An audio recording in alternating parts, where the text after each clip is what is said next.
So hello everyone. आज हम start करेंगे new chapter class 11 understanding quadrilaterals class 8 का। तो सबसे पहले आज हम इंट्रोडक्शन पढ़ लेते हैं। अंडरस्टैंडिंग क्वाड्रिलेटरल्स है क्या? तो इसमें सबसे पहला पार्ट हमें पढ़ना है कर्व। कर्व क्या है? A plane figure formed by joining a number of points without lifting a pencil from the paper and without retracting any portion of the drawing other than single point is called a curve. तो curve का मतलब क्या हुआ? एक वैसा plane figure जो बहुत सारे पॉइंट्स, यहाँ एक पॉइंट्स कुछ मान लेते हैं, यहाँ पॉइंट है, तो ये जो पॉइंट है इन दो पॉइंट को आपस में मिलाना बिना पेंसिल को पेपर से उठाए हुए, पेंसिल किसी को भी बिना पेपर से उठाए उसे मिला देना, तो यही मेरा कर्व कहलाएगा। तो इसका मतलब क्या हुआ कि कोई भी पॉइंट है, कहीं भी एक दो पॉइंट है, तीन पॉइंट है या चार पॉइंट है, सभी पॉइंट को हमें मिलाना है और वो जो मिलाएंगे वो बिना पेंसिल को उठाए मिलाना है और वो लगातार रहेगा, उसमें कहीं में बीच में भी किसी तरह से छूटना नहीं चाहिए। तो यही हो गया मेरा कर्व। तो जनरली हम क्या बोलते हैं, एक कर्व जो होता है वो स्ट्रेट लाइन नहीं कहलाता है। कर्व तो स्ट्रेट लाइन नहीं कहलाता है, यही चीज़ यहाँ लिखा हुआ है, लेकिन मैथमेटिक्स में कर्व एक स्ट्रेट लाइन को भी हम कह सकते हैं। तो यहाँ लिखा हुआ है but in mathematics a curve can be a straight line also. Curve एक स्ट्रेट लाइन भी हो सकता है। तो यहाँ तो ये कर्व के बारे हम लोग समझ गए। तो चलिए नेक्स्ट देखते हैं। नेक्स्ट हमें देखना है पॉलीगॉन्स क्या है। तो पॉलीगॉन्स किसे कहते हैं? यहाँ डेफिनेशन है a simple closed curve made up of only line segment is called a polygon. तो एक सिंपल रहेगा और क्लोज्ड रहना चाहिए। वो फिगर कैसा होना चाहिए? क्लोज्ड फिगर जो कि सिर्फ लाइन सेगमेंट से बना होगा उसे हम पॉलीगॉन कहेंगे। तो यहाँ कुछ हम क्लोज्ड पॉलीगॉन का एग्जाम्पल हम दिखा देते हैं ताकि समझ में आ जाए क्लोज्ड पॉलीगॉन क्या है। एक ये देख लीजिए, जैसे कि स्क्वायर है, रेक्टेंगल है, अगर हम यही स्क्वायर बना दें, ठीक है, ट्रायंगल भी ले लें, तो ये सब क्या है? सभी ये जो तीनों फिगर अभी हम दिखाए, ये तीनों फिगर क्या है? क्लोज्ड फिगर है। ये सभी तो क्लोज्ड है। ये देखिए, ये तीनों एंगल से इसका क्लोज्ड है। यहाँ भी ये चारों साइड से क्लोज है और ये भी पूरा क्लोज्ड है। तो यही हो गया क्लोज्ड कर्व। तो क्लोज्ड कर्व क्या है? सिंपल है, क्लोज्ड कर्व है, यानी तीनों साइड्स हो या चार साइड्स हो या पांच साइड्स हो, जितना भी साइड्स हो वो आपस में सब जुड़ा हुआ रहेगा, क्लोज्ड रहेगा, तो ये कहला जाएगा पॉलीगॉन।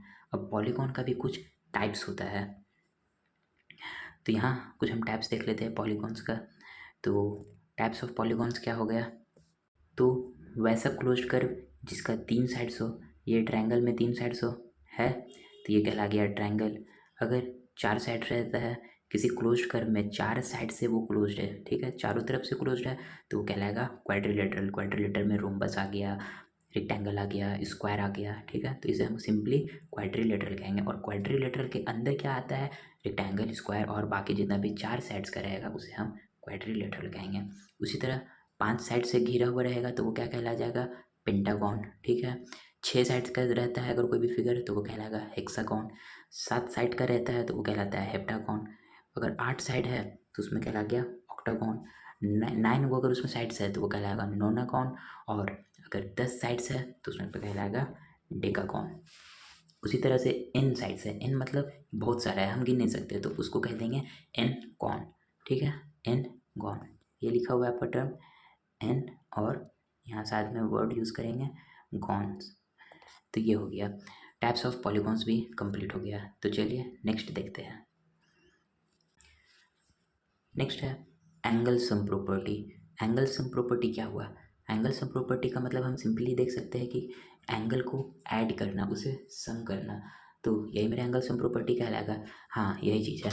तो ये कहलाता है sum of angles of a quadrilateral is 360 degree और फोर राइट एंगल्स। अभी हम क्या बताए थे? क्वाड्रिलेटरल फोर साइड्स रहता है, तो उस फोर साइड्स में फोर एंगल भी रहेगा, तो सम ऑफ एंगल्स क्वाड्रिलेटरल का, तो जितना भी क्वाड्रिलेटरल है उसका एंगल्स का हम सम करेंगे। तो एक एग्जांपल भी ले लेते हैं यहाँ क्वाड्रिलेटरल का।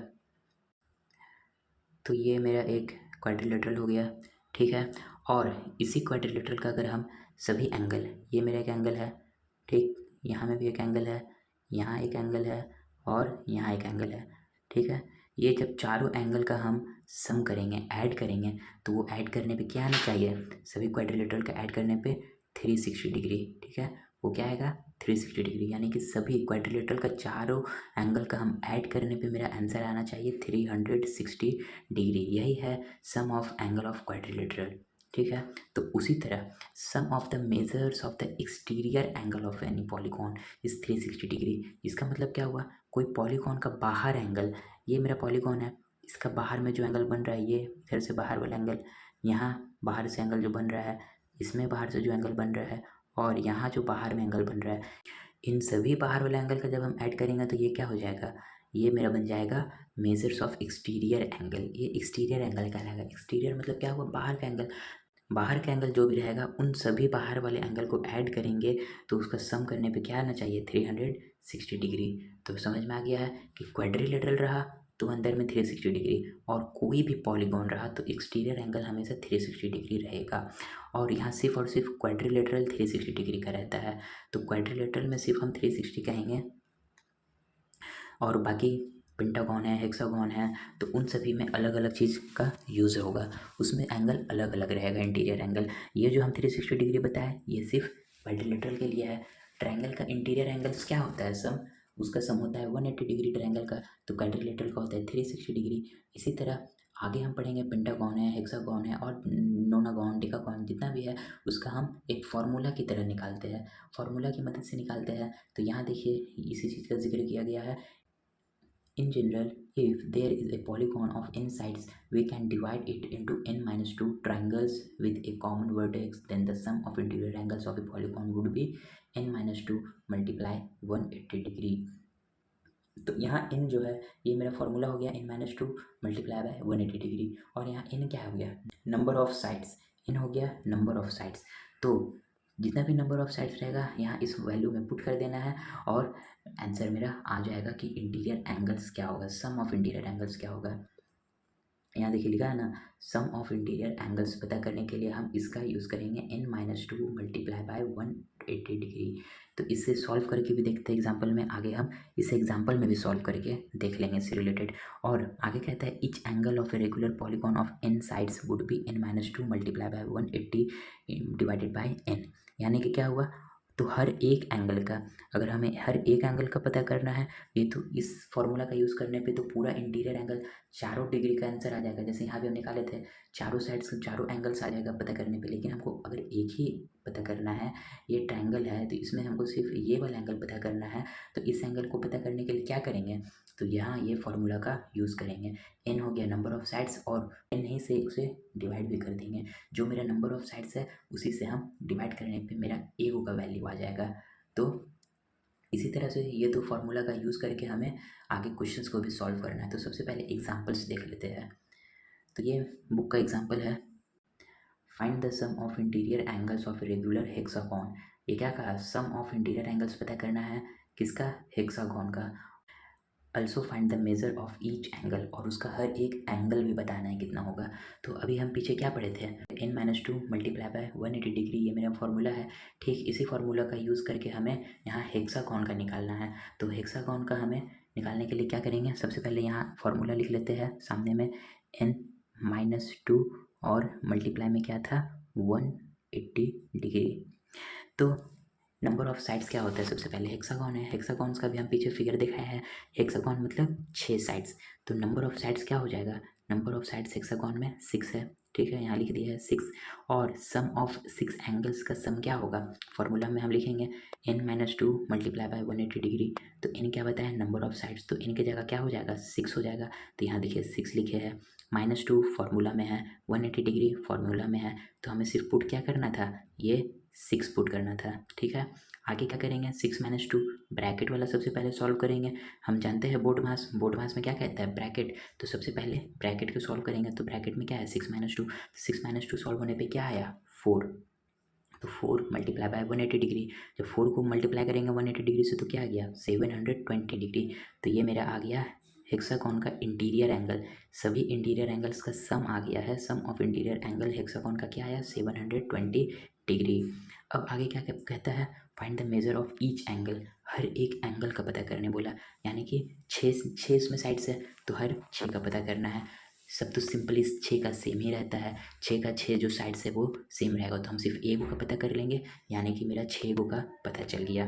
तो एक का पता करने के लिए हमें क्या करना है, जितना भी मेरा फार्मूला था उस फार्मूला में हम n का डिवाइड कर देने पे क्या आ जाता है मेरा, यही एक का एंगल आ जाता है, ईच एंगल आ जाता है।